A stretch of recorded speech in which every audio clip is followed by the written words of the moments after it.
So Dan, are you thinking what I'm thinking? And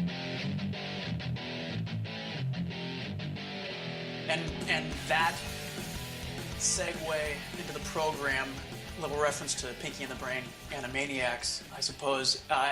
We are of like mind, but we rarely are thinking the same thing. Oh, well. My friend. Then, yeah. Then what are we doing here? I don't know. You asked me to speak to you. Well, I was thinking about doing a podcast, and I thought that I had made that clear to you before we started recording, man. Oh, well, okay, all right. I mean, I'm down. We just talk? Because I can do that. If there's anything I can do, it is speak. I think so. A long period. I think that's all we were supposed to do.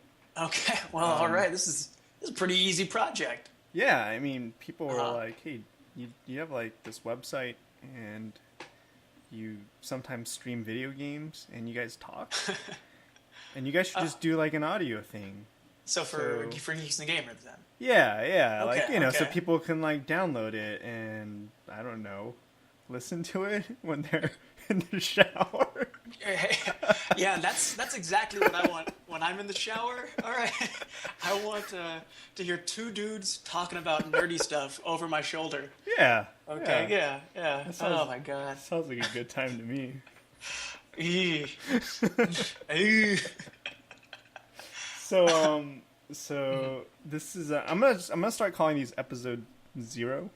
Because, episode 0. Yeah, I'm gonna be really honest with the audience here, and you might not agree with this honesty, but I feel like, dude, I always agree with honesty. Oh well then you know, like we've been trying out different formats, just in our. We've been basically trying hard in our non-try hard podcast. No, we recorded a couple shows, and the audio settings were off and stuff like that, and those were supposed to be our first episode, and because of that, technology. It builds us up and it destroys us. And hopefully, after an hour of talking right now, like this one isn't bunk either, and we'll have to, scrap the whole thing and start over. Yeah, we'll have to have episode 1, part 3, or this is part 3, so. It'd be episode 1, part 4. Part 4. Hey, you know what? So I'm just gonna start calling these episode 0, and then one day one of the episode 0s are gonna be promoted to episode 1. Yeah. Right. Yeah. And no, either that, or we'll be in episode 0 until the end of time. Yeah. Well, I'm completely. There'll just never be any episode names for any of these podcasts, and people will never know. Like they'll just randomly, like, look, there's a new Geeks and Gamers podcast today, and they'll open it up, and we'll be talking about how Jar Jar Binks ruined a movie. I mean, we have to talk about that one. Everybody knows that happened. That one's been talked about. Yeah, we can discuss that. Well, that's what I'm saying. It would be like the first time that anyone's ever talked about it, but they didn't know which one they opened, right? So they suddenly went back in time, Yeah, no, that's if we were capable of time travel. Let me tell you, all right, what I would tell young Daniel, all right, what I would try to say to him, okay? I'm really afraid where this is going. Dude, I'd just tell him to, always wear a condom. I'm not sure. I don't know. Oh no. Who knows, man? No, that's okay. Trust me, there's no little Daniels running around. Okay, all right. That I know of. Okay, and I'm clean. Okay. Good. That's good. Yeah. I'm glad that the world knows as much about us already. I'm sure that's good. First episode is, does my host have an STD? I'm sure that's what the audience really wanted to know. Welcome to Geeks and Gamers, where we talk about hey, what's up, guys? I don't know, shit we usually talk about. Yeah, no, that's the thing that we wanted to do, right? Yeah. You told me when you wanted to just talk as if we're not actually on a show, that we're just talking. That's true. Let's not be afraid to get a little personal, right? That's true. And it's not like it's always gonna be only like a two-way conversation. For now, it might be. Yeah. I am broadcasting this live. Like I said in the first time we tried to like give a proper introduction to the show. I wanted to make a format where it was just really simple audio recording, and we'll basically post it at GeeksNGamers.com, and you can download it. You know, like once a week there'll be a new episode you can download and listen. Probably not in the shower, maybe like when you're in a long commute to work or something. And but like at the same time, I'm also as a not as an afterthought, it's not the right word, but as just a secondary channel, I'm also broadcasting this live. So hopefully eventually, you know, like as more people start listening to the show, someone might tune in for the live recording of this. And and I said this is secondary because we're just gonna live record this whenever, you know, maybe sometime when it's 3 at night and we're bored, we're just gonna record an episode for the week. And so the live broadcast will be at 3 a.m. You know, so it's always gonna be a regular live. And also, like, I was going back to the two-way conversation thing, like once people are actually in the channel, because this is on Twitch, so there's the whole like chat room and everything. People can start talking to us and stuff. And I'm sometimes cool respond to it if it's like not too conversationally, so that people who aren't there during the live thing aren't like confused what we're talking about. So like, you know, if it's a good topic or question or something, we'll bring it up and gotcha. reread it to everyone, you know. But yeah, that being said, I didn't, you know, we decided to try not to go towards any format where we list out like an agenda of what we want to talk about, because we wanted to make it sound more natural or whatever. And that being said, spontaneity is the it's more spice fun of life. If for anything, me and you, from past relationships, has taught me, you know, or has been, you know, bestowed upon me is this knowledge that spontaneity is important. Yeah, and chances are, you know, no one's ever going to listen to this podcast, so, you know, it has to be fun for me and you, because we're basically just doing it for us then, right? Oh, I mean, it is just for you and myself. Yeah. Because who knows why anyone would want to listen to us, especially in the shower. Right. Okay, right. Like, I just don't. But hey, you know what? Why not?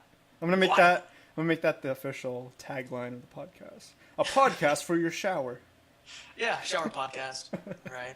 And then you and I just quite literally just tell people like, all right, now lather from the front of the scalp to the back of the head. Good. When we start, and when we become poor because we've made poor life decisions and we need sponsors, we'll go to like, you know, Herbal Essence, and they'll do like Herbal Essence commercials, right? We're like, hey, like, we got this podcast for people in the shower. It'd be perfect for you guys. You know, you guys could sell shampoo. You'll know when all of a sudden Johnny T's like, you know, pardon me, sir, I'm gonna take a nice drink of my cold Mountain Dew. You know, like, and I'll be like, oh, is it ice cold and so sweet? My goodness, it's delicious. You can drink it anywhere, even in the shower. Yeah, no, that's good. All right. Good. When the day comes. So because this is the third episode 0, I don't know if we have anything left to talk about. We agreed to look up some things that we would not share with each other until the show. So when we reveal things on the show, we would actually be genuinely surprised at the news and not acting. Because that's just too much work, man. I think I could be a pretty good actor if I need to be, but it's work, you know. I don't want to. Jude, the quality of our conversation is much better when we are, you know, surprised, when we don't expect the answers to come. Yeah. We know each other pretty well, and we can probably guess where the other guy's going to go with it. But occasionally we catch each other off guard. And my God, isn't that what's fun about any conversation? Yeah, like the awkward silences, right? Like the awkward, even those moments where it's like, good God, man, like, what? Why did you just do this to me? Why would you say this? You know, which usually people make that face when I'm talking to them. Okay, so that's generally how it goes. So to be fair to Dan, like Dan actually probably went out and got like a list of things to talk about, whereas John didn't do his homework. Dude, I don't care about your homework, man. Okay, I don't care about my homework. Why would I give a shit about yours? Okay, so like I didn't go out and find 5 things to talk about, Dan. So you're gonna be carrying the show. That's all right. That's all right. Yeah. I just have some things that I could go off on about, and hopefully involve you. You could be a willing accomplice to my verbal tirade, tirade, tomato. Being Okay, a data. that's just, yeah. So, Caribbean. and you know, words that have multiple pronunciations in the English language will not be the topic we cover today. Oh, all right. All right, yeah, I'm sorry.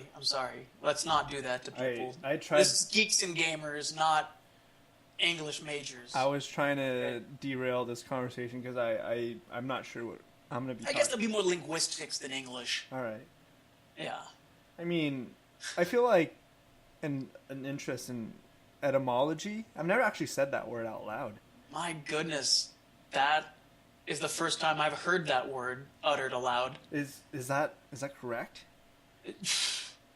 You know, I've realized that I read words wrong in my head, and then will try to use them in context and conversation, and the pronunciation is awful. Oh, dude, that was no more apparent than when Game of Thrones came out, right?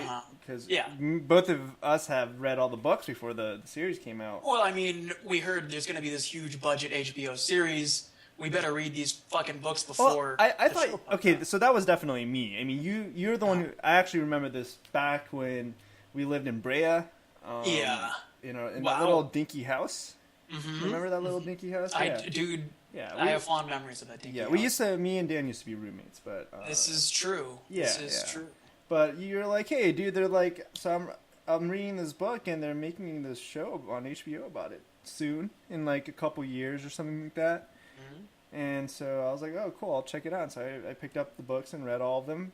But but I thought you had already read them before you found out that there was a show. Did you also read them because you found out there was going to be a show? As I recall, one of my friends, told me about the book series. Was it Dave or Mark? It was Mark. Okay. And he heard from another one of his friends, and it's the trickle, effect is, hey, you like this genre, you like fantasy, you like epic, generational, large-scale stories. Yeah, you'll probably make girlfriends this. Watch the extended edition of Lord of the Rings. I do. I did. I have.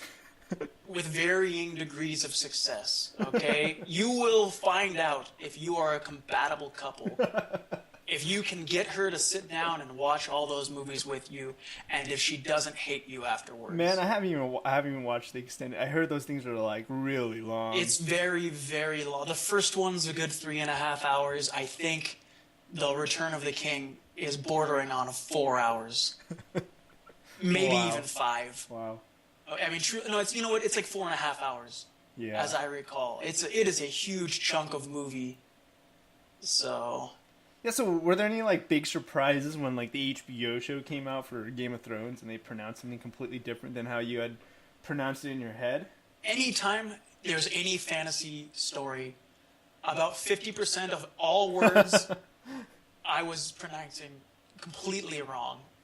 And it's just how it goes. Like, some of those names in the fantasy universe, you start throwing in apostrophes and that's true. Ending in vowels that are silent and then not silent. That's true. It's just is it a hard Q or is it a que or is it a k? But were there any specific ones that were just like really whoa, like that's how they pronounced it? You know, that stand out right now. I mean, maybe you can't think of any. Man, right now, most of like the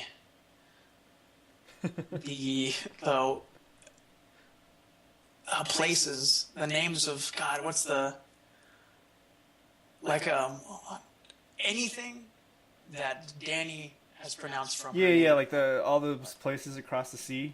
Yes, across the sea, exactly. Yeah. It's pretty crazy. I can't remember anything specifically that. Right now, I don't remember specifically. You caught me off guard. Yeah, I also realize sometimes I don't even pronounce words, and like sometimes when I read a fantasy novel, like it'll just be like a word on the page for me, and I'll never even attempt to even pronounce it in my I, head. I've done that a few times. Yeah, too. yeah. So it's like I've never even thought about how that would be. It's pronounced. just a symbol. Yeah, it's like yeah, exactly. It becomes like a symbol. Like it becomes like Chinese, you know, like a symbolic it's like language. It starts with Y, and then there's and it has these letters in it that I don't even. Yeah. And I'm like, oh yeah, that name. And you associate with the character, but you never pronounce it, you know. Yes. No, dude. I mean, because some of those are just a mess, man.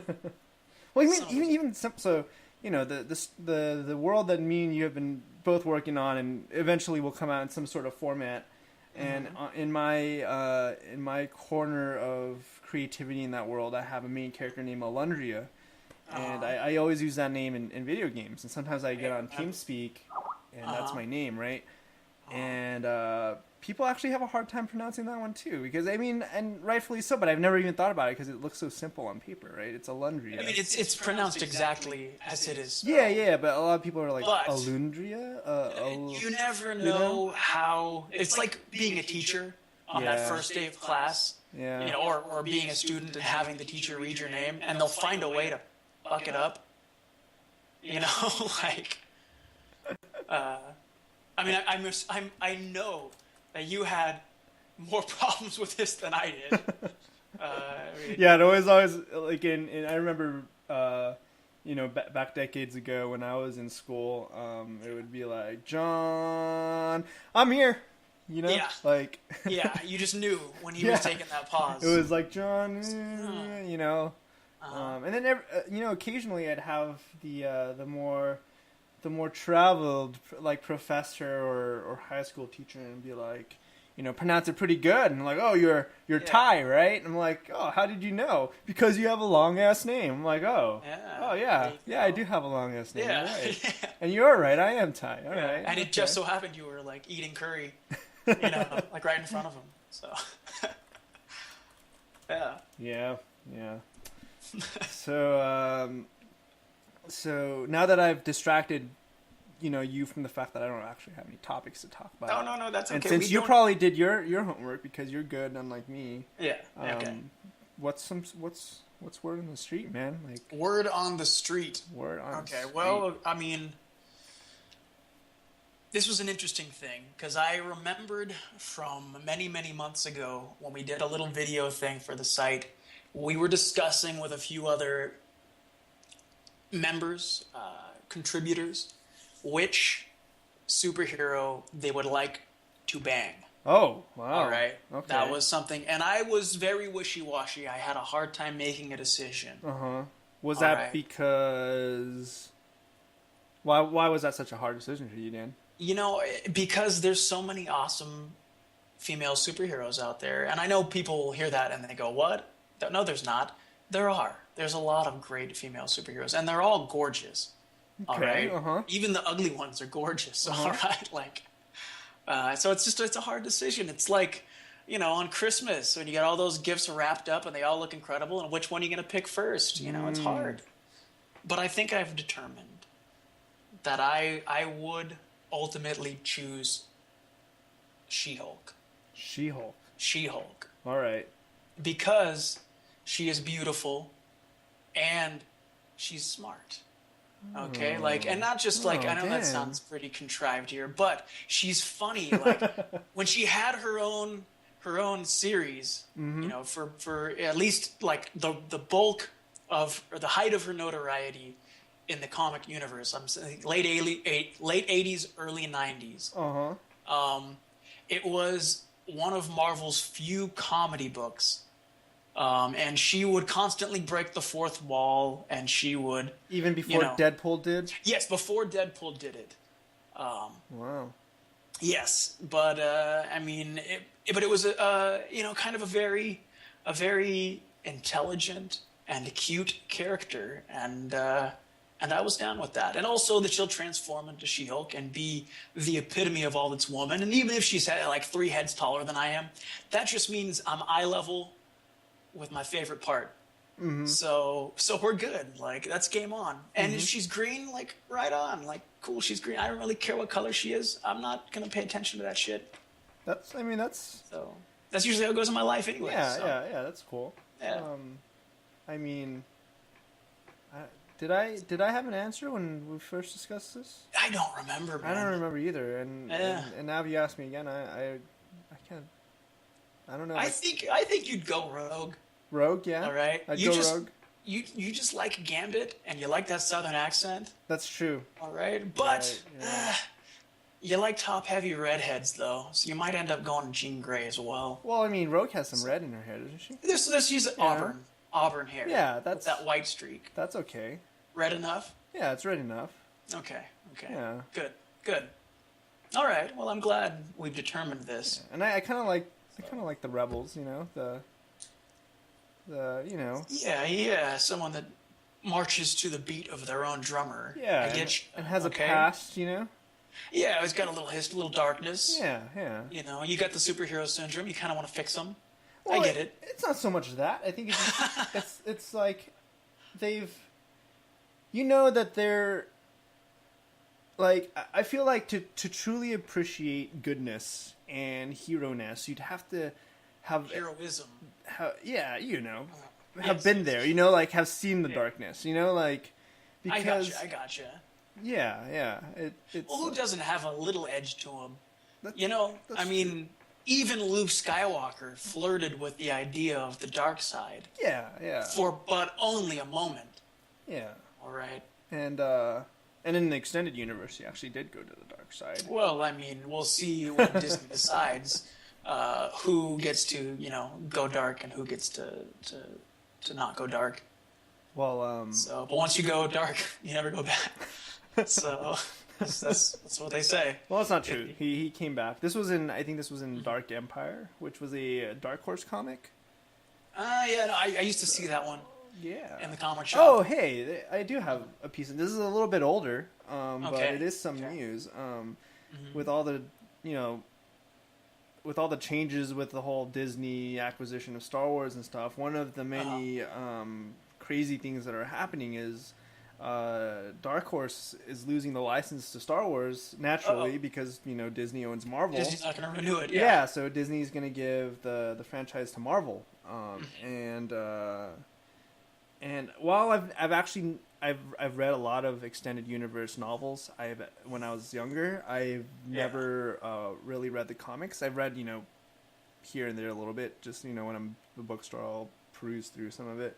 Yeah. But reading comments and stuff, I mean, it seems that Dark Horse actually did a really great job with the Star Wars franchise because I don't know, and so a lot of people seem really worried that Marvel might screw it up.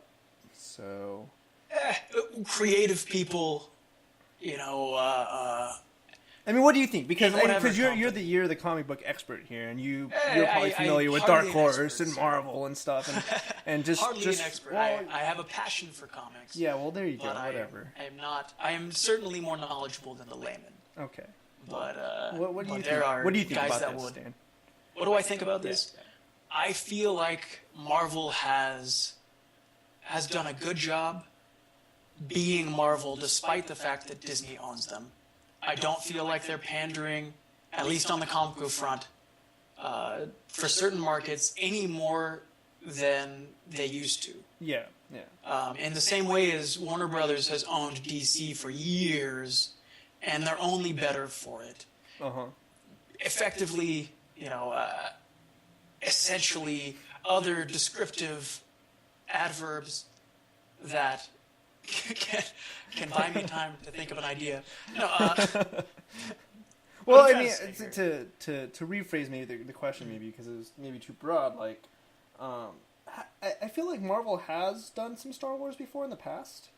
Have they or have they? I not? Do don't. you know? I'm not sure what the history of the Star Wars comics has been, but I do recognize that I was an avid a monthly comic collector, from when I was about 7 years old to when I was about 27 years old.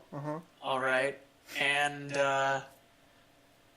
throughout that time, there were always Star Wars comic books on the stands, and I always enjoyed the series, but I never thought to pick up a Star Wars comic. Yeah. But it must have had a following, Yeah. because no comic, all right, can last for that 20-year span, especially when this was during the 80s and 90s, which was financially the most difficult time for comics. I mean, had DC not been owned by Warner Brothers, it would have fallen under. And Marvel, I think, declared bankruptcy 2 or 3 times throughout the late 80s and up to about 2000. Yeah. I mean, that's just how it goes, man. It was a niche market, and it needed wide-scale distribution, and comic books were losing popularity. Yeah. Not the case now. Yeah, I mean, because film came Well, exactly. Film and television revolutionized the world of comic books. Yeah. And really put them into the realm of the mainstream in ways that I only imagined when I was young. Yeah. 10-year-old me was so excited about the idea of seeing my favorite comic books become movies, and now I get so tired of seeing these comic book movies because they're not as good as the comics. Yeah. But hey, man, Well, what's your experience with Dark Horse? Like, have you ever picked up any Dark Horse comics? Oh yeah. I believe Hellboy, and a few other indie books that have to go into my. I was mostly a Marvel DC guy, mostly Marvel, but Batman is pretty awesome. I have a lot of love for Batman. But I mean, for Dark Horse, it was like Hellboy, Conan, and Star Wars were the ones that I can remember off the top of my head. I read a bit of Conan in like late high school, and I read a bit of Hellboy right around the time the movie came out. Yeah. So I was like later high school, early college. Yeah.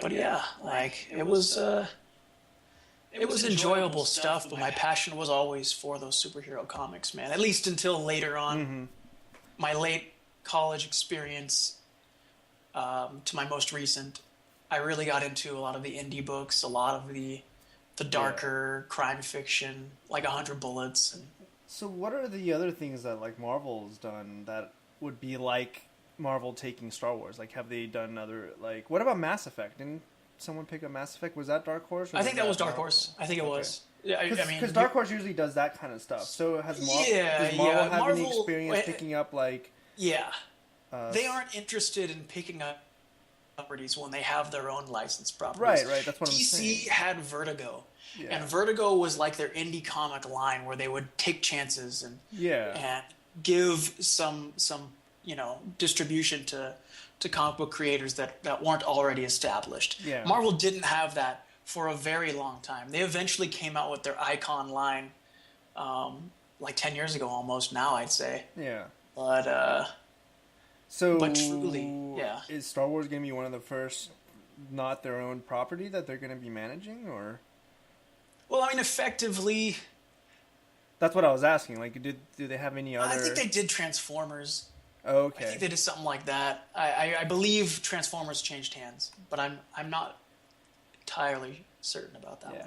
And they didn't really, go after Star Wars. It kind of fell in the lap because their parent company... Star Wars has arrived to them because their parent company picked it up, so...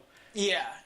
But you know what? Like, Marvel has access to a lot of very talented creators. Yeah. And they will not hesitate to reach out to those guys that probably already have jobs with Dark Horse and whatnot, just to, continue. I mean, they aren't the Marvel that they used to be 10 years ago, or not even more than 10 years ago. But 10 years ago was when they started to really reach out to independent creators and other individuals that wanted to write for them. It was... Yeah, that's true, I guess, because, I mean, at the end of the day, what little I do know of comics, I do know that there's a lot of artists and writers who write for both, like, DC and Marvel, right? I mean, it's not like... Well, I mean, who knows? I doubt that these guys get in long-term contracts unless they're guys like Chris Claremont or Brian Michael Bendis. Those are the two big writers. Okay. That I can think of. So there's just some like superstars who are kind of like there's some superstars that I think, and they kind of write for whoever's paying them the most. I mean, look at like Jim Lee. Okay, that guy was the '90s comic book artist. All right, everyone copied his style. He was the pinnacle of how to draw comic books back in 92, 93 or something when he came out with the revamped X-Men. Okay, yeah. And everyone followed suit. Everyone's tried to be like him. And he was the Marvel man. And he jump shipped to DC after a few years in Marvel. Like, just because he got different opportunities. And he got to get on Batman, and he did Superman. And And he started a few of his own creator-owned projects, like Wildcats, I think it was. Okay. And that was for, a completely different company. So it's... Because I think also... You gave me Superman for All Seasons to read, which yes, one of my favorite books of all time now. And I think the Jeff Loeb and Tim Sale have worked on a lot of different They go back and forth. In all fact, the time, it was really interesting because they went from DC and Marvel, but they kept the same theme of the exact kind of story that for both. That's for Superman of All Seasons or for All Seasons is. I mean, they're probably their most widely distributed and critically acclaimed would be the work in Batman. Okay. The Long Halloween, I believe it's called. Yeah, that's probably their most popular one. Okay. But then they came to Marvel and they started doing like a color theme, but it was the same sort of story that they did with Superman and Batman. Who did they write for Marvel again? Sorry. Oh, they did Spider-Man Blue. Okay. They did Daredevil Yellow. They did Hulk Gray. I think there was a Captain America one in there. And they took a lot of these classic characters. And it's I mean, what they did for the Superman, what they did for Batman, what they provided an excellent pairing. They're two creators that have synergy, that truly augment one another's style. Yeah. Jeff Loeb was the writer on Batman when Jim Lee got the helm and introduced the whole Hush storyline. Okay. But as much as I love those two guys, and I did think it was quite good, they didn't have the synergy that Loeb and Sale had. Like, there's something between the panels. Yeah. That communicates when these two guys get together and they put out some solid work. Even stuff like Daredevil was never somebody I was really into, but their Daredevil Yellow was a very fulfilling read. Yeah. I mean, I definitely got that from the Superman. There was some deep connection between like the writing and the art. And they just have it, man. That's exactly what you're looking for in a partnership. They probably just get each other in like on the they get it, man. emotional level between of what they're trying to write, So, I mean, art has a huge ability to, if used correctly, to convey emotion through colors and expression. It's a tough deal. That's why you see so many writers and artists, struggle with projects, and why you see so many writers, draw their own thing, or so many artists write their own thing. Right. Yeah. It's just because it's so hard to find somebody that can construct. It gets what they're trying to write too. Yes, like and on that level. Yeah. Yeah, and also, I mean, you can have a fantastic art. And have writing that's fairly weak, and the book will fail to transcend. Its norms. Yeah. I mean, that was kind of the case with the Hush storyline. In all honesty, I love Jeff Loeb, but I just felt like Jim Lee was staying true to his traditional style, and yet he was like drawing these expanded backgrounds that were incredible. His Gotham was amazing. Yeah. And I just didn't feel like the writing was on the same level. And I also don't feel that Jim Lee was able to convey the storyline as emotionally in the style that Loeb likes. Yeah. And now both of these guys are fantastic at what they do. And it was a solid... I mean, I'm nitpicking here, all right? Yeah. I mean, but I mean, the difference between something that's brilliant and the difference between something that's great, I mean, it's just that fine line, you know what I mean? Yeah. So, that's... Yeah, maybe it was that, too, just like... Maybe, like, Jim Lee has this kind of more, like, expansive vision for things, where, like, he wants to touch the characters in the world and everything, whereas Jeff Loeb is more like an intimate kind of writer, and so he's much more minimalist, and it I didn't think really mesh together, right? You said like, dude, I mean, it's Jim Lee's a fantastic artist. The worst thing that his weakness, okay, and this is just my preference, or my insights, my take on it, is that he has a hard time constructing narrative panel to panel and what goes on between the panels. Whereas I think Tim Sale, that's his greatest strength. Yeah. And that is something that, requires a great deal of synergy between writer and artist, and it's just how you're wired. Yeah. Did Jeff Loeb do something bad too? Because I was, for some reason, I was reading something about him or watched something, and I know there's always haters online and stuff, but I remember reading this long thread about people who were hating on Jeff Loeb. Like, was there a specific theme, or are they just general haters? Nothing really jumps to mind. Okay, people are just haters. Yeah. I mean, people will hate everyone. It's the internet.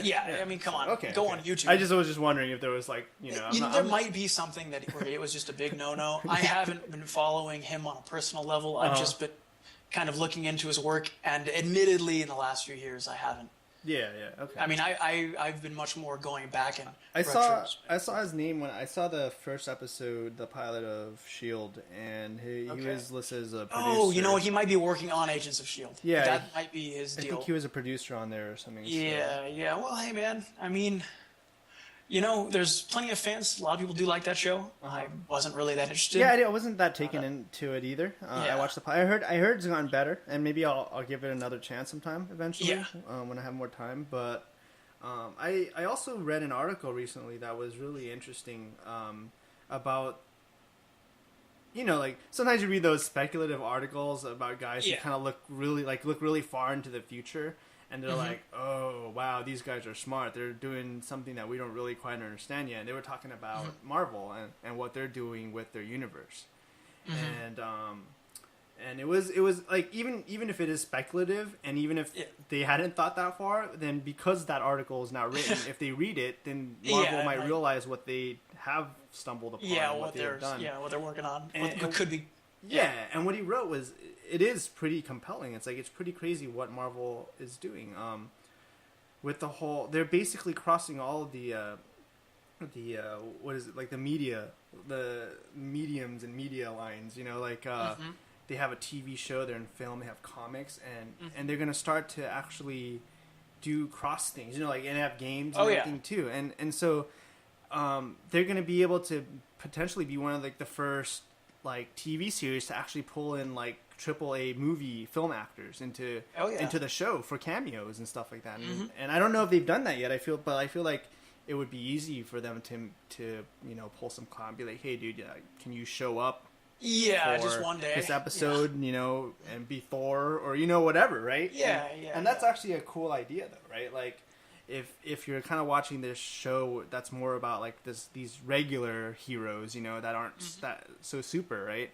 And then there's this whole possibility that in the next episode, one of the people known as Thor or whatever can show up in the episode and stuff. And and it crosses over to games too. They have the same actors doing the voice acting for some characters and stuff like that. And basically, the article sums up that. Damn, they're creating this cross medium universe that is, and especially with Marvel, because Marvel takes place in our world, right? Well, I mean, as realistic. But because you can do that, I mean, you can do crossover things into where some things are real. You can make real world events part of it. It's nice because you can kind of pull both, right, into your universe and say, oh, okay, well, that didn't happen in this world, but, this real world event actually did happen or whatever, and so... Yeah, I mean, once again, nearly 10 years ago now, Ultimate Spider-Man was, selling like hotcakes. It was an extremely popular comic. It revamped the Spider-Man mythos and brought in on top-notch talent, and really was very accessible. I had been a long-time Spider-Man reader to that point, and when I sat down and watched it, this was late in high school for me, it clicked I mean, I fell in love with Bendis. I fell in love with Bagley. I'm telling you, man, those guys hit a note, and they maintained a quality that was very enjoyable for that age and what kind of comic I was looking for at that point in my life. It worked for me. Yeah. But that said, they had a crossover with an Ultimate Spider-Man video game that was a storyline.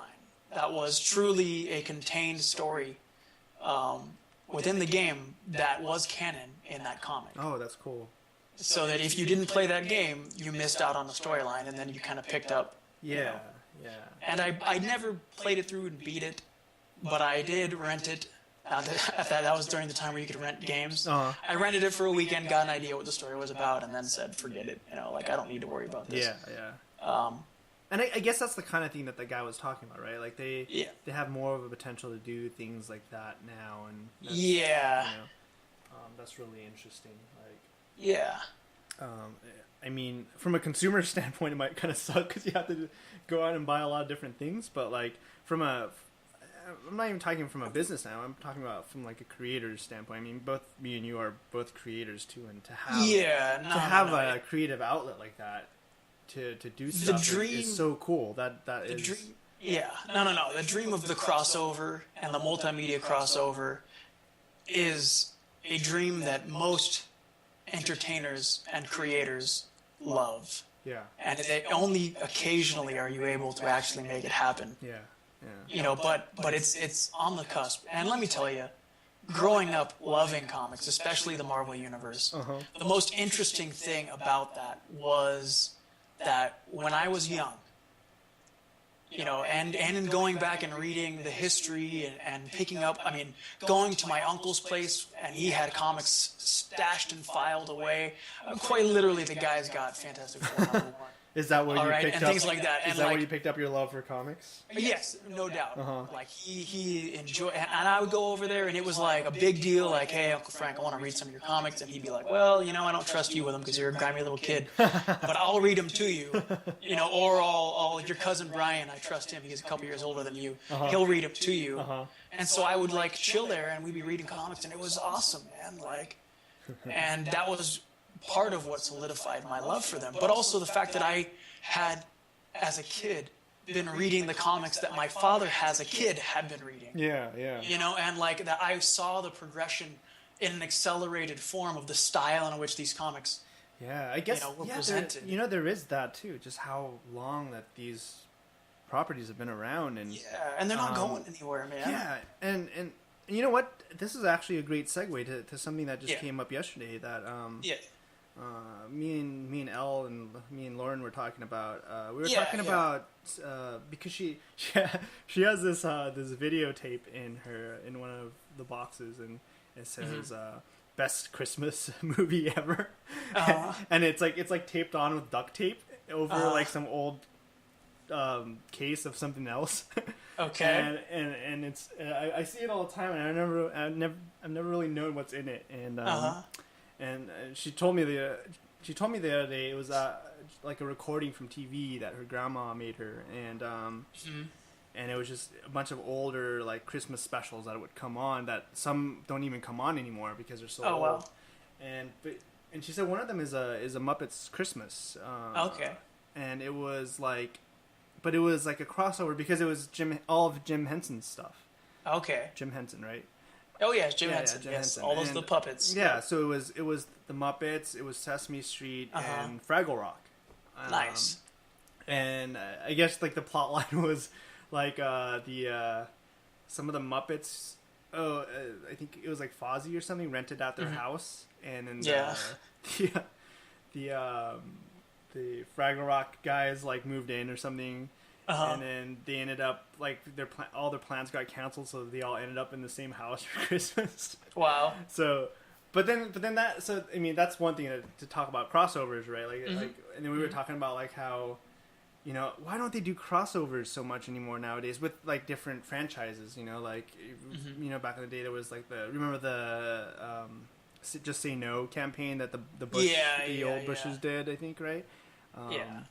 that had basically all It the was, 80s cartoons together, Just the Say 90s No cartoons. came from Reagan era, my friend. Reagan, not Reagan Bush. era, Sorry, and Bush continued. That's Bush right. Senior That's continued. Right. Yeah. And they had like Ninja Turtles and Ghostbusters and like basically every cartoon that every kid loved, then all in the same show. And then I can remember watching that for sure. Yeah, and then there was like the Flintstones and Jetsons movie, which was really cool, and it just like every nerd's dream is to have like those crossovers, and I feel like they're not really doing those things anymore. I mean, I'm also wondering if with the current climate of things, if DC and Marvel are ever going to work together and do like some sort of crossover movie too, because that could be big money for both of them. That would be potentially huge. Yeah. But the problem is that DC is having a very hard time putting together any non-Batman, Superman content. Right. I mean, that's kind of been their bread and butter always, right? Well, it's always been. It's because so many of those other characters are lame. Yeah. All right, and handled very poorly. Yeah. And it's a harder universe to relate to. Yeah. When you take it away from those two iconic, I mean, Batman is grounded in as familiar a dark reality as ever there was, and he has the most colorful league of villains, and Superman is the superhero. Yeah. All right, he is everything. I mean, he is the Superman. Okay, but the rest of them. The Green Lantern is a very complicated universe with a huge mythology, and it's hard for people to get into. I mean, where they went wrong with that Green Lantern movie is I think they spent too much time establishing the greater Green Lantern universe instead of just really focusing on making a relatable and enjoyable protagonist. Yeah, I mean, that was just it was just a passing kind of thought about, I feel it's actually a prediction. I feel like it's due, and I think we might see something like that in like a 5 We got Affleck as Batman and Henry Cavill as Superman coming out in the Batman Superman crossover movie in a couple years. We'll see how that one does. And to their credit, while I do think the freshman go of Thor and Captain America could have been better, should have been better than the other major works like Spider-Man or the X-Men series and all that kind of stuff. They went into the next wave of superheroes and storylines and characters.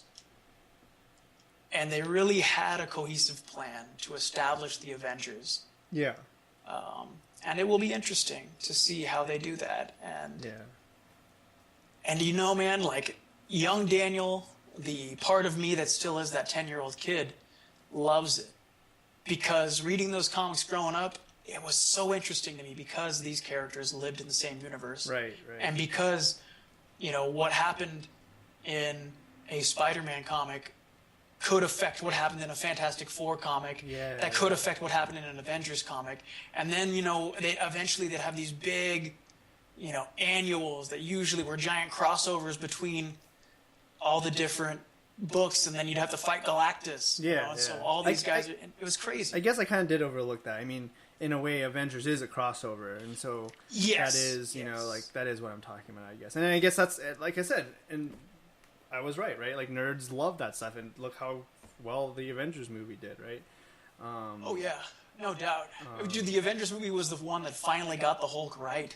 That finally made a Hulk that, was as entertaining and compelling as he was relatable and tragic. Yeah. When is this movie coming out, actually?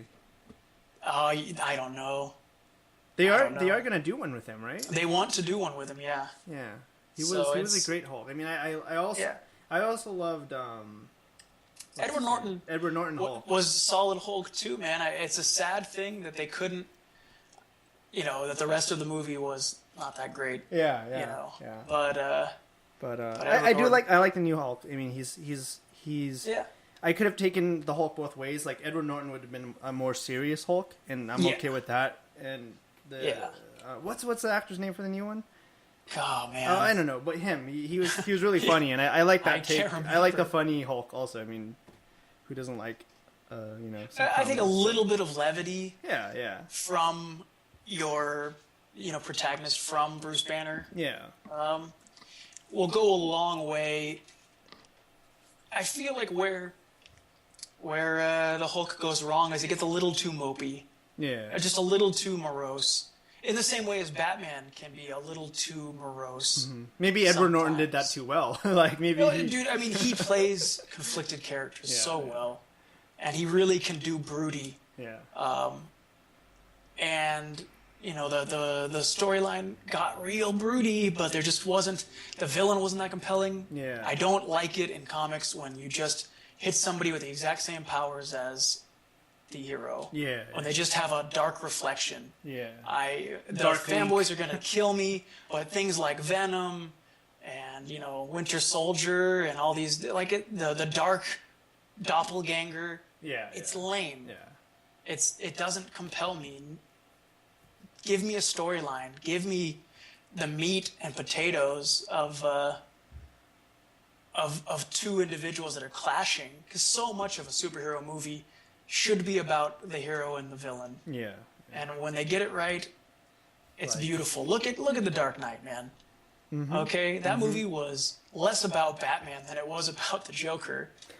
Okay, and Two-Face for that matter. Yeah. But it was those three characters all symbolizing a certain aspect of society, a certain take on justice. Even the more light Thor versus Loki, right? Yes, absolutely. Thor and Loki. Characters. That works so well. Yeah.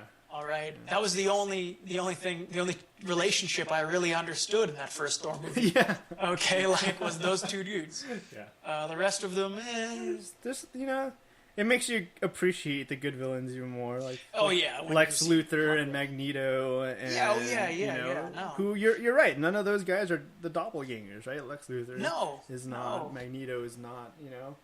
No, you don't necessarily need someone with the same powers. They can thematically represent the opposite of the main. I feel like when those characters, when the doppelganger characters came out, it was just like some sort of creative bankruptcy, like where they just couldn't think of anything. They're like, we need a villain quick. All right, let's just make evil. That's exactly. Let's make Bizarro. Let's do it. Yeah, we'll make Bizarro. We'll make Venom. And it's. I mean, I give props to Venom for being one of the coolest looking villains. Yeah. Like, he's drawn very well, and in a visual medium, that means something. I've always told you my more favorite version of Venom and less like an opposite of Spider-Man is Carnage. Yeah. I think he is a much creepier villain, and I wish he were more popular than Venom, because in that movie where they had Venom, I wish it would have been Carnage instead. I remember as a kid reading some Carnage comics, and man, those were real creepy. Like, Carnage is a creepy character. Carnage was... Cletus Cassidy was a serial killer, a sociopath, a cold-hearted murderer. Yeah. And to see, him in those 90s, the Maximum Carnage crossover that I think that's what I read. All the different Spider-Man titles. Keep in mind that there were about 5 or 6 ongoing Spider-Man titles a month. You're talking about convoluted. That's why I liked Ultimate Spider-Man, because they finally, trimmed it down to here's one universe, and you don't need to buy 6 books a month to get the full story. Okay, yeah. But because it was a mess, man. But either way, that was such a cool idea. That if you're going to run with the idea of the symbiote, which I have my mixed feelings on, but that's the kind of symbiote, that's the kind of villain that I want to see. Somebody that is truly evil, and there's this madness there, and he was violent and terrifying. Yeah. And I like that. And kind of crazy in that Joker kind of way, too. He's out of his mind. Yeah. He's cackling while he's cutting people in half. It's like you're kind of laughing with him at the same time and thinking, why am I laughing with him? He's crazy. There's no doubt. But a lot of these villains, they need to be a little bit relatable. No one sees themselves as a villain. Yeah. Or even though Hitler thought he was a good guy. Yeah. Everybody will. I mean, the minute you start writing a villain to be villainous, That's lame. Yeah. But if you write somebody who's acting on whatever their motivations and their psychoses are, well, that's interesting. Yeah. And Cletus Cassidy works better than the alien symbiote that is Venom. I'm sorry. I'm throwing it out I'm there. glad you actually agree with me on this. I mean, I do agree I'm not usually right on comic book stuff because I'm not as into comics as you, but... There's no right or wrong answer here. We're both critiquing. But, like, Eddie Brock, the born loser that has a rivalry with Spider-Man, or, I'm sorry, with Peter Parker, that happens to inherit his old suit. Yes, you could, that can work, but it's just not as compelling a villain and just the whole alien symbiote thing is kind of messy within the Spider-Man universe. Yeah. Well, so. I hope Carnage gets some screen time in the future. One day, I find it hard to believe that they'll bring such a minor villain in. No. You know, I mean, look, they already have 3 new villains in this most recent Spider-Man movie. You're going to see Rhino, you're going to see Electro, I think, or the Shocker. Okay. I believe it's Electro, though. And you're going to see a new Green Goblin. Okay. Most likely, based on everything that has been presented in the trailer. Yeah. When's the next Spider-Man movie come out? This summer, man. Okay. A few months, but we'll see. You know, I mean, and my feelings about this new series are mixed in the way that my feelings on the older Raimi series were mixed too.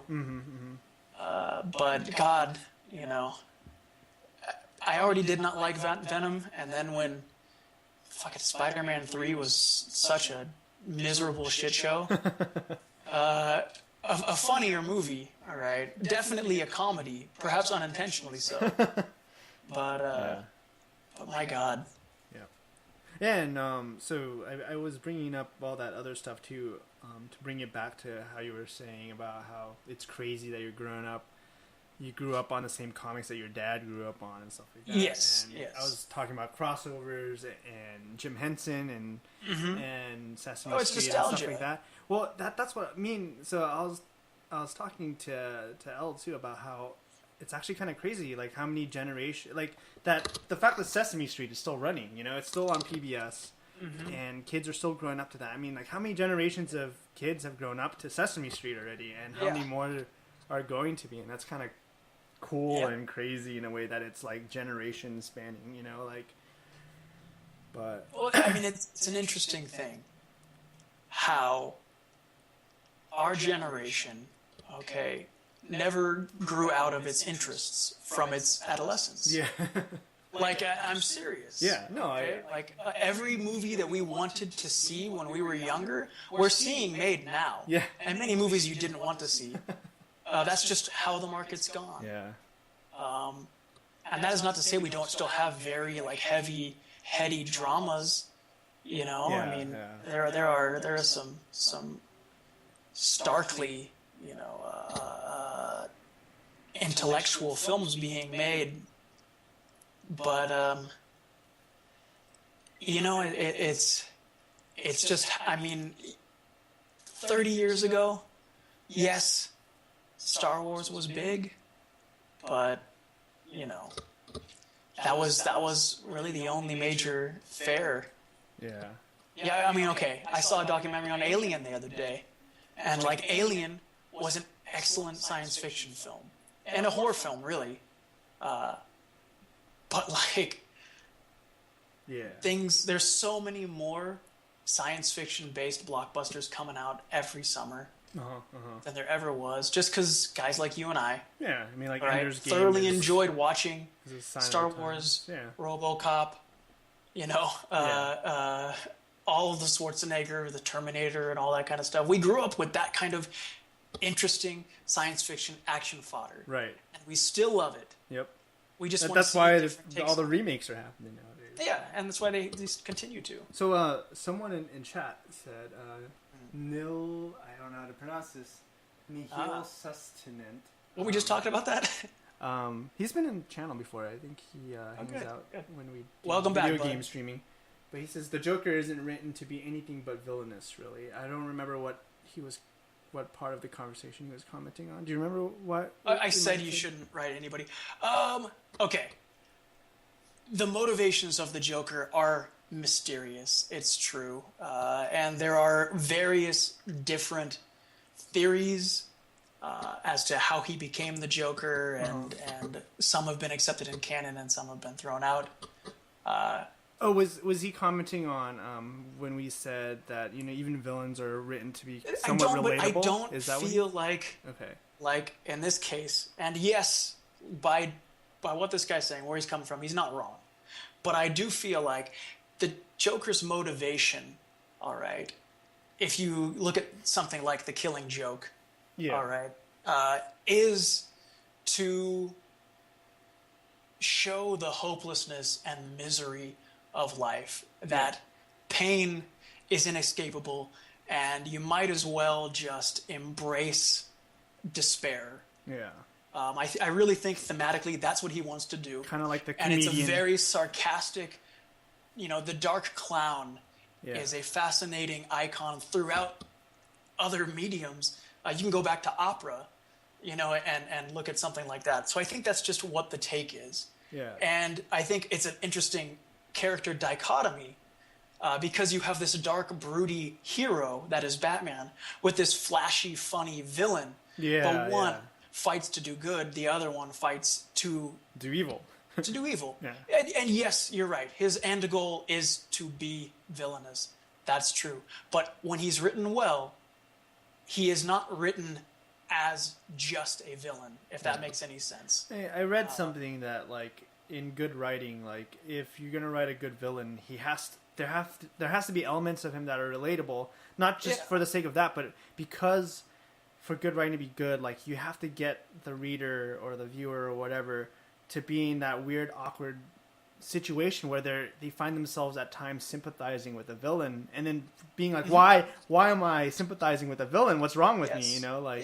And I agree. I think that's good writing because it makes you think, right, about what's going on. There was the reason, all right, The Dark Knight wins Oscars, okay, and is widely considered by critics to be the best superhero movie, at least since the original Superman. Yeah. Is because they managed to take an irredeemable character like the Joker and somehow make him a sad sociopath that was terrifying. Yeah. All right? And I could somehow relate to that character, despite the fact that he symbolized nothing I appreciated. Yeah. Because there are those dark days for all of us where we look around and go, God, look how crappy the world is. Wouldn't it be nice to not give a crap anymore? Yeah. And that was the guy that embraced that. Yeah.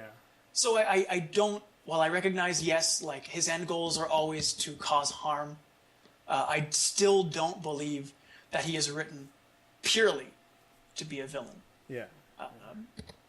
But I might be arguing semantics here. I might be splitting hairs. Who knows? All right. Who knows?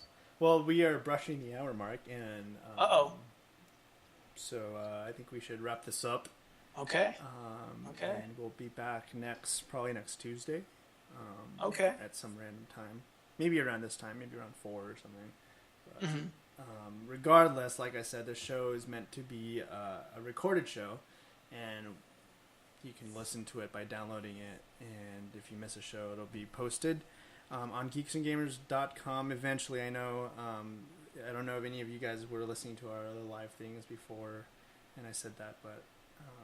Eventually we'll have an episode we're happy with, and it'll be posted as episode 1, and then from there we'll post once a week.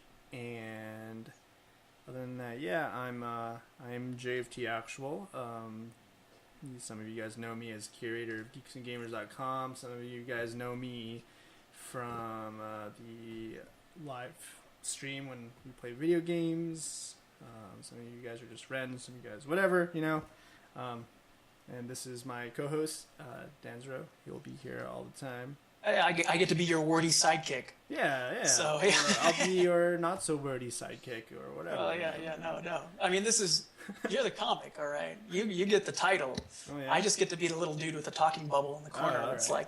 Hey there, JFT Actual. Oh, let's find some ladies. That's how it goes. All right. So, this is Geeks and Gamers, the podcast. We're signing out. Later. Do you want to say later, Dan? All right, goodbye. Goodbye. All right. Yes.